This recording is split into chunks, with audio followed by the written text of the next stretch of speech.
بسم اللہ الرحمن الرحیم۔ السلام علیکم ورحمۃ اللہ وبرکاتہ۔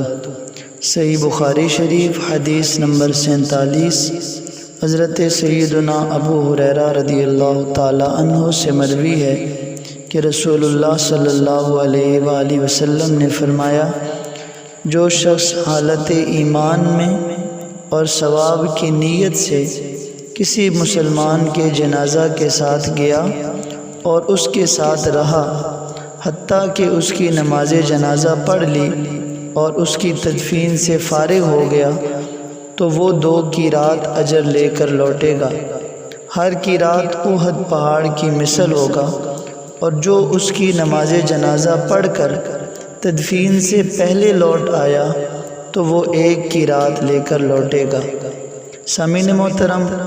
اس حدیث مبارکہ میں پیارے نبی پاک صلی اللہ تعالیٰ علیہ وسلم نے اپنے مسلمان بھائی کے جنازہ میں شریک ہونے اور اس کی تدفین میں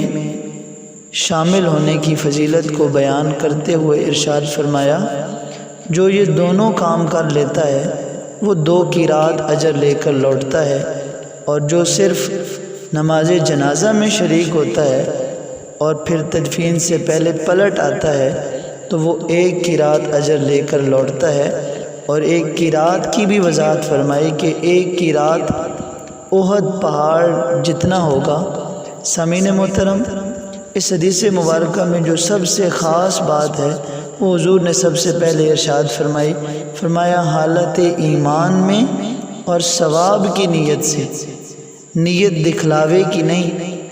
نیت کسی سے لالچ اور طمع کی نہیں، نیت کوئی سیاسی مقاصد کو پورا کرنے کی نہیں، کوئی معاشی لالچ نہیں، کوئی خاندان اور رکھ رکھاؤ کی نیت نہیں،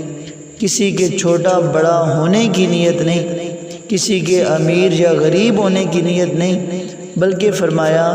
صرف اور صرف نیت ثواب کی ہو تو اس وقت اللہ تعالیٰ اس خوش نصیب کو جو جنازے کے ساتھ ساتھ تدفین میں بھی شریک ہوتا ہے 2 قیرات اجر دے کر واپس بھیجتا ہے، اور جو صرف جنازہ میں شریک ہوتا ہے اسے اللہ تعالیٰ